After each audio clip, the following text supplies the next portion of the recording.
작은 일에도 칭찬을 아끼지 않는 현명한 부모가 자녀를 건강하게 만드는 것입니다. 예수님도 달란트 비유를 통해서 잘했다 충성된 종아 내가 많은 것에 참여하리라 하시면서 이제 5달란트 2달란트 받은 그 종에게 칭찬을 하신 그런 성경의 기록을 보게 됩니다. 우리 주위를 살펴보게 되면 많은 이들이 사람들을 피곤하게 하는가 하면 오히려 용기를 북돋아주고 사람이 살아가는 즐거움을 더해주는 그런 사람이 있습니다. 만나는 자체가 곤욕스러운 사람이 있는가 하면 만나면 그저 반갑고 생각만 해도 좋은 사람이 있다 하는 말이에요. 그런데 사람은 누구나 막론하고 다른 사람이 나에게 이러이러하게 대해줬으면 좋겠다. 그런 요구사항은 있지만은 내 자신이 다른 사람들에게 유쾌하게 대해주는 그런 일은 쉽게 나서지 못하는 그런 경우가 있다 하는 말입니다. 여러분, 오늘 우리는 큰 수익을 다른 사람에게 보태주고 많은 것으로 배려하지 못한다 할지라도 작은 것에서부터 시작하는 것이 큰 것을 이렇게 주는 것이 된다는 것을 우리는 알아야 되겠다 하는 사실입니다. 자, 무슨 얘기냐면 내가 바램은 있으나 남을 유쾌하게 만드는 이런 생활에는 인색한 것이 우리의 모습이다 하는 말이에요. 사실 이 세상을 살면서 사람들이 똑같이 살아가는 것 같이 보여지지만은 실제에 있어서는 그렇지 않은 것입니다. 그래서 윌리엄 J. 렐리라고 하는 사람은 사람들이 사람을 관계할 때에 4가지 스타일로 4가지 형으로 접근하게 된다는 얘기를 했어요. 그래서 이 4가지 구분해 놓은 것을 보게 되면 첫째 번의 사람은 어떤 사람이냐면 폐쇄적인 사람입니다. 그러니까 마음을 꼭 닫고 사는 사람이 있다. 무슨 얘기냐면 누구를 만나든지 무슨 말을 듣든지 가리지 않고 도무지 마음을 열어주지 않는 사람이라는 말이에요. 그래서 이 사람은 항상 다른 사람을 즐겁게 해주지 못합니다. 그래서 이런 사람을 클로즈드 마인드 레벨의 사람이라 그렇게 호칭하기도 합니다. 그 다음에는 열린 마음의 사람이 있어요. 이 열린 마음의 사람이라고 하는 것은 오픈 마인드 레벨의 사람인데 이 사람은 항상 마음이 열려 있어요. 그래서 친절하기도 하고 접근성이 좋기도 하지만은 그러나 이 사람은 증거를 보여주기를 원하는 단점이 있습니다. 듣기는 듣는데 물어보는 것이 많다는 말이에요. 예를 들어서 누가 외출을 나가고 있는데 안녕하세요. 이렇게 친절한 인사하는 거는 좋은데 어디 가세요? 나한테 얘기해 주면 안 됐나요? 하는 식으로 그 사람의 가는 목적지까지 물어보는 사람이니까 사실은 그것도 인간관계에서 곤란하게 되는 거예요. 그 다음에 신뢰형의 사람이 있습니다. 콘피던스 레벨의 이제 사람인데 이 사람은 협조적이고 언제나 친절하지만은 그 일한 것만큼 친절한 것만큼의 대가를 요구하는 그런 성향의 사람이라는 말이에요. 그래서 왜 그렇게 할 수 있느냐 이유를 들어서 상대를 이렇게 평가하기 때문에 그 사람 역시 편안한 사람이 되지 못한다는 말입니다. 네 번째는 신앙형의 사람이 있습니다. 빌리프 마인드 레벨의 사람인데 완전히 신앙형의 사람입니다. 무슨 얘기입니까? 당신이 말하는 것은 무엇이든지 좋다고 인정을 합니다.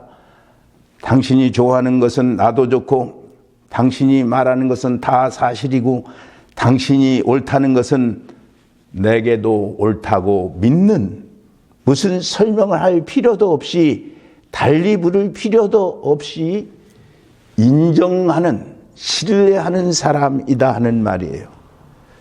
여러분, 이 네 가지 유형 중에서 우리는 어느 쪽을 택하겠습니까? 과연 어떤 사람이 남을 편안하게 하겠는가? 다시 비유를 들어서 여러분에게 설명하자면, 우리 자녀가 전화도 않고 연락도 없이 밤 늦게까지 소식이 두절되었다가 한밤중에 돌아왔어요. 자, 그렇게 되면은 첫째 유형의 사람은 폐쇄적인 사람이기 때문에 왜 이렇게 늦었어? 이렇게 전화 않고 연락 안 하고 늦어도 되는 거야? 그리고 뭐 어쩌다 저쩌다 하면 그 별명 들을 것도 없어.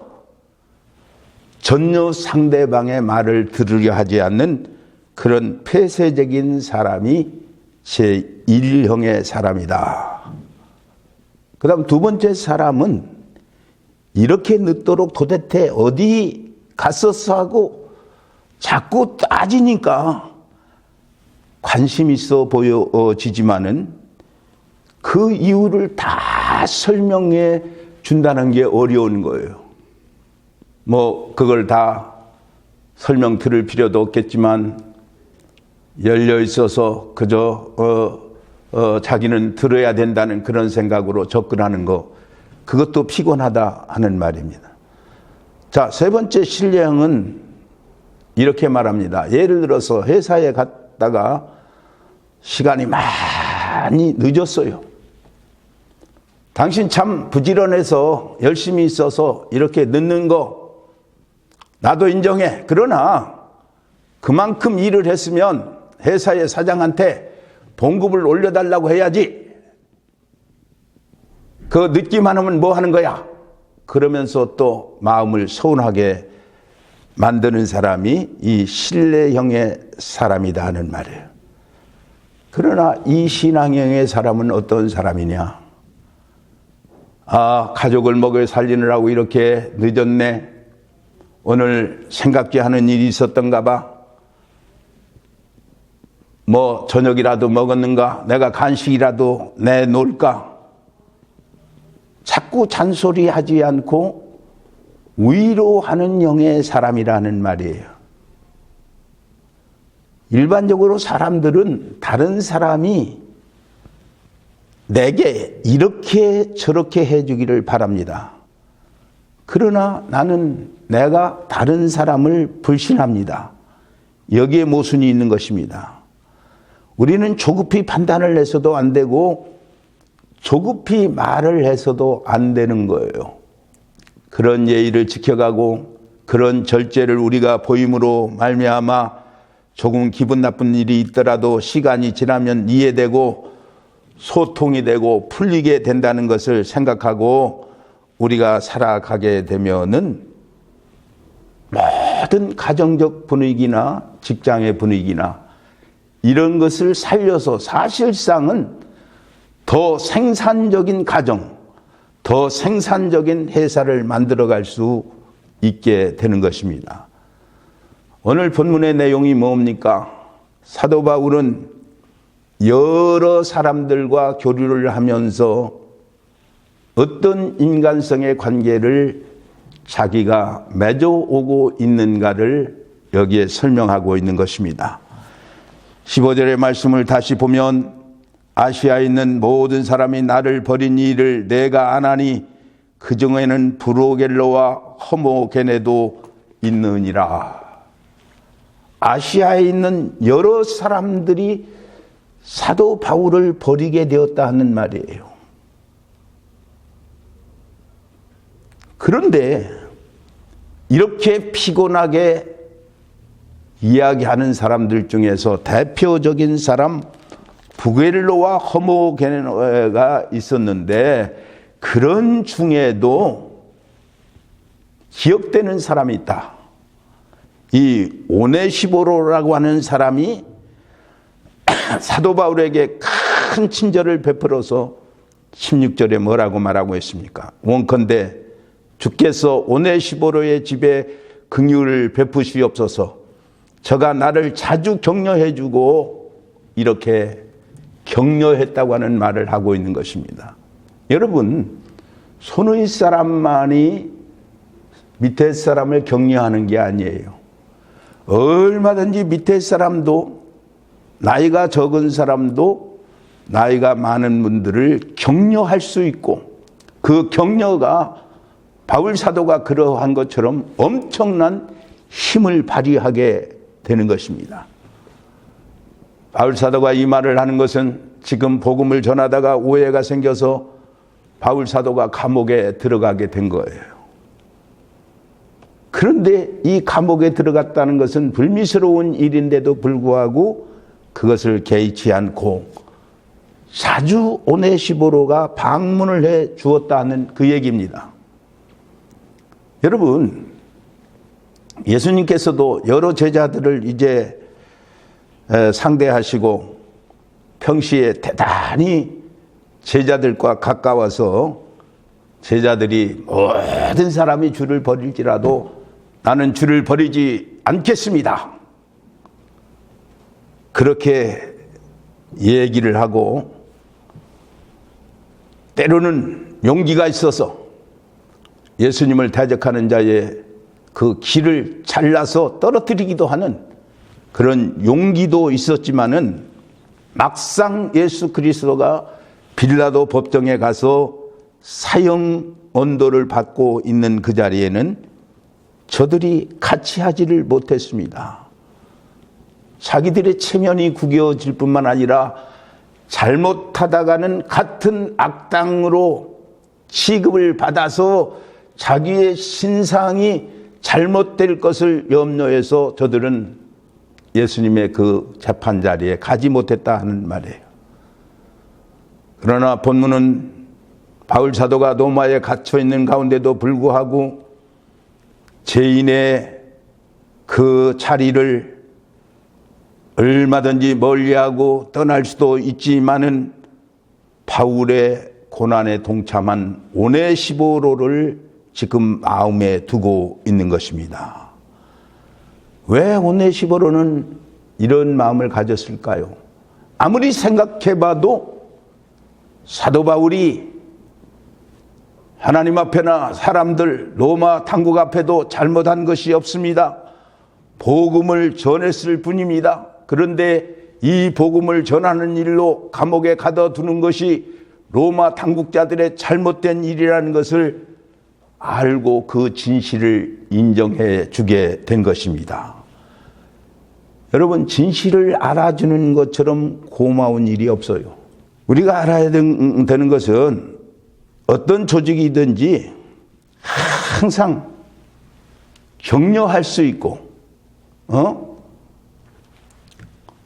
누가 이제 부정적인 사람으로 살아가느냐, 이 격려하는 사람과 부정적인 사람을 구별해서 가려내는 것이 경영이고 안전이라는 것을 깨닫습니다.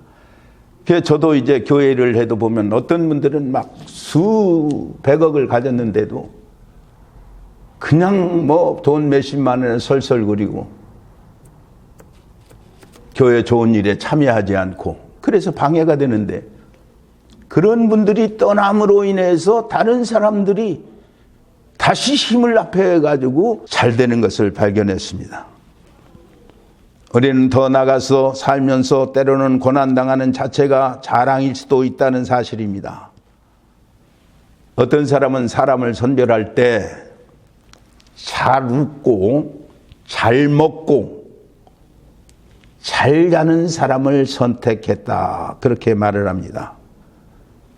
왜 그렇습니까? 모름지기 잘 웃을 수 있는 사람이 어려운 시험을 이길 수도 있고, 잘 웃을 수 있는 사람이 남을 위로할 수 있기 때문에 그러한 것입니다. 웃음이라고 하는 것은 건강한 태도를 지니게 하고 소속감을 가지게 되고 공감대를 형성하게 될 뿐만 아니라 불신을 제거하게 됩니다.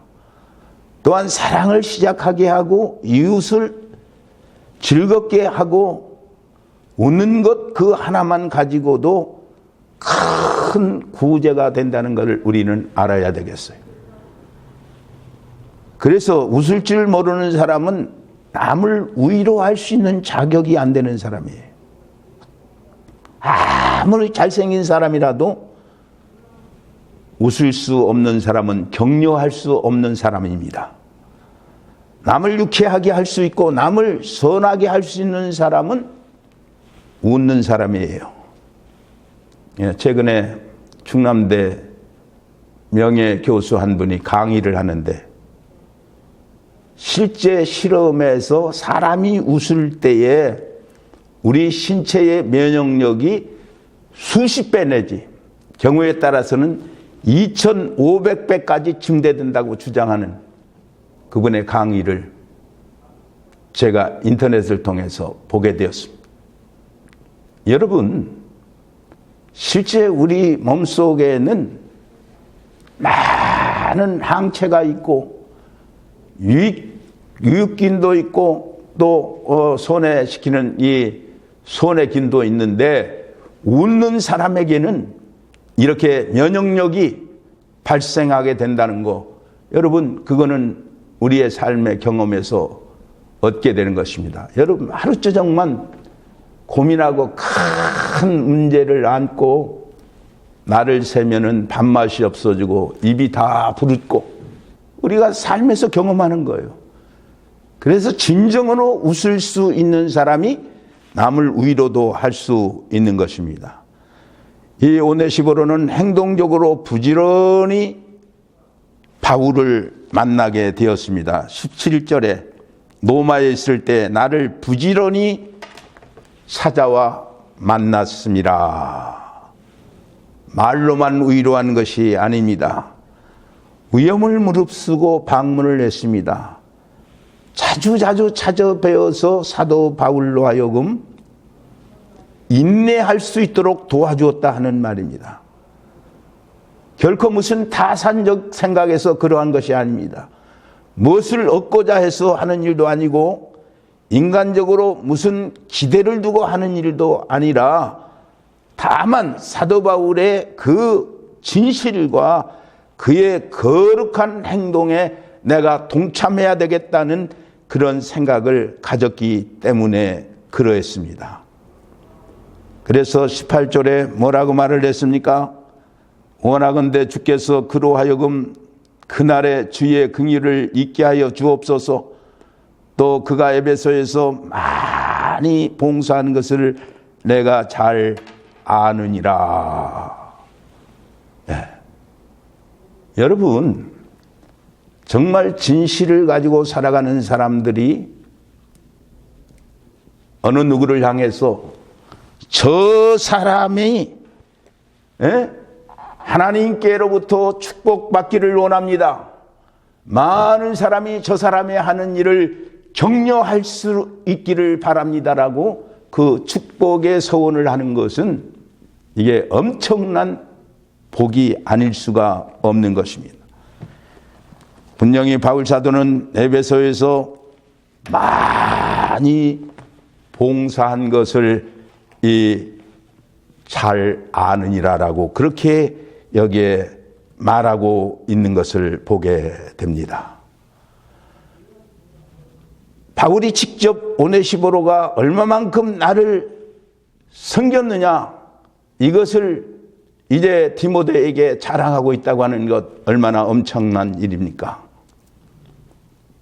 여기에 이 섬긴 것을 잘 안다고 하는 말은 이 디아코니아로서 섬기다, 봉사한다는 뜻이 있습니다. 알 것은 우리의 봉사가 기쁨과 함께 이루어질 때만 상대방을 격려할 수 있는 것입니다. 우리는 섬기는데 억지로 섬겨서는 안 되는 거예요.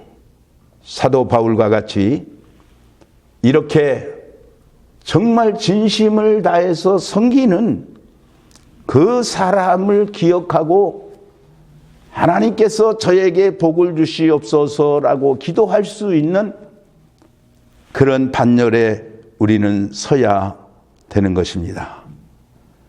여러분, 우리가 자녀를 키울 때도 그러한 거예요. 자녀를 키우면서 어떤 때는 귀찮고 등록금이나 여러 사고로 인해서 이제 재정을 지출하다 보면은 우리는 자녀들에게 잊지 않아야 할 것이 있어서 그 자녀를 대하는 것처럼 이렇게 생각하기 때문에 자녀들이 탈선하게 되는 것입니다. 자녀교회 실패라고 하는 것은 즐거움으로 해야 되는데 마지 못해서 키우는 것 같이 이제 하게 되면 이게 빗나가기 시작하는 거예요. 여러분, 자녀들을 한번 생각해 보세요. 저는 아들만 둘인데 어떤 때는 큰아들 부를 때 작은아들 이름을 부르기도 하고 작은아들 부를 때 큰아들 이름을 부르기도 하는데 아주 기분 나빠해요. 이름만 바꿔 불러도. 그러나 내가 아이들에게 그렇게 설명합니다. 애할머니는 애손주가 6이었는데 나를 부르려면 6남매를 다 부르고 다시 또 부르고 이렇게 하기도 했다. 그런데 나이가 들면 둘이라도 이렇게 바꿔 부를 수 있는데 그거 기분 나빠하는 거는 너희들이 나이를 안 먹어서 그러는 거지 얼마든지 그럴 수 있는 것이다라고 이렇게 얘기를 합니다. 여러분, 이렇게 자녀들이 예민한데 우리가 자녀 때문에 기뻐하고 자녀 때문에 내가 사는 즐거움이 있고 자녀 때문에 나의 가대가 계속되고 우리 민족이 계속된다는 그런 생각에서 고마움으로 사는 사람과 항상 너희들 때문에 내가 불행하다고 생각하는 사람은 불행한 사람인 것입니다. 남의 용기를 북돋아주는 그런 존재로 사는 사람이 큰 인물입니다. 당장 눈앞에 보이는 큰 일은 못한다 하더라도 우리가 늘 감사하며 기쁜 마음으로 살아간다면 그것이 바로 큰 일을 하는 것입니다. 테레사 여사 앞에 당신은 그렇게 옆에서 사람들이 당신에 대해서 평가하는 것에 대해서 신경을 안 씁니까? 어떻게 그렇게 당신은 다른 사람에 대한 시기심도 없습니까? 그러니까 이 테레사가 하는 말이 열심히 섬기며 살아가는 사람은 다른 옆을 볼 시간이 없습니다. 그렇게 말했다고 합니다. 여러분, 우리는 하나님 앞에 열심히 받아 섬기며 누릴 뿐만 아니라 다른 사람에게도 은혜를 베푸는 이런 지혜로운 인생을 사시는 여러분 되시기를 주의 이름으로 기원드립니다.